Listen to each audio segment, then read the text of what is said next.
We're now going to have a look at assessing a patient to see whether they're capable of getting out of their chair. So you might want to start by having a conversation with the patient, finding out a bit of background about them and why they can't get out of this chair.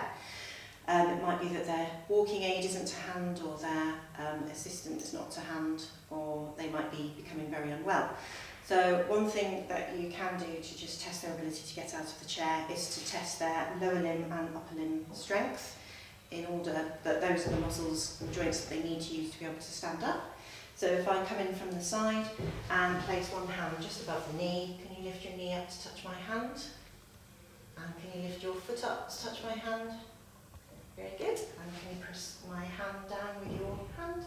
Lovely. So we've got good strength on that right hand side. And then if I walk around the patient onto the other side, keeping myself in a nice safe position, can you lift your knee up to touch my hand? Can you lift your foot up to touch my hand? And can you press down with your hand onto my hand? Great, so we've got good amount of strength on that left hand side as well. Can you do a little bit of marching on the spot there?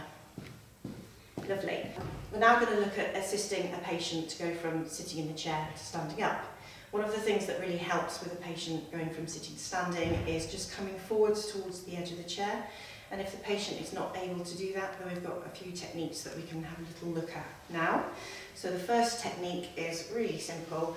It's just where you get down into your nice safe position here and ask the patient to push their knee forwards, that left hand knee, towards the hand. That's good, touching the hand, yeah.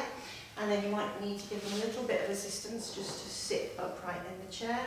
And then going around to the other side, we'll do the same thing again. So can you bring your knee forwards to touch my hand? Good.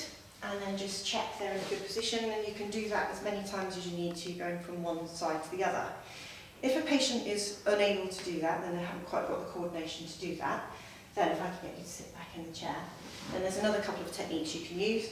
You can ask the patient to put two hands onto the arm of the chair, leaning over, which takes a little bit of weight off this hip here.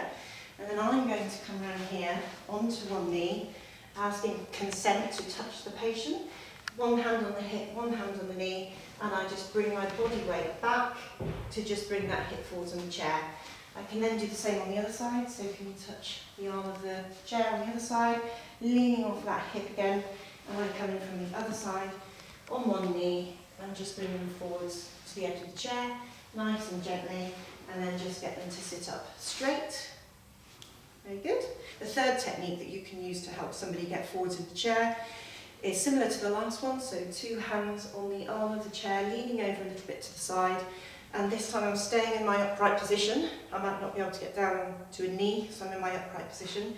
One hand on the hip, one hand on the knee, and I'm just going to push whilst bringing my body weight forwards to bring that hip towards the front of the chair. And then if we swap sides, onto here again, a little lean. And I'm coming over here, again in my fab stance, one hand on the hip, one hand on the knee, and just gently pushing that hip forwards to get them sitting on the edge of the chair. Once they're there, two hands on the arms, and try and bring the feet in towards the chair. You can have one in front of the other if that's needed for that in particular patient, but 2 feet together, nice and close to the chair, ready for standing.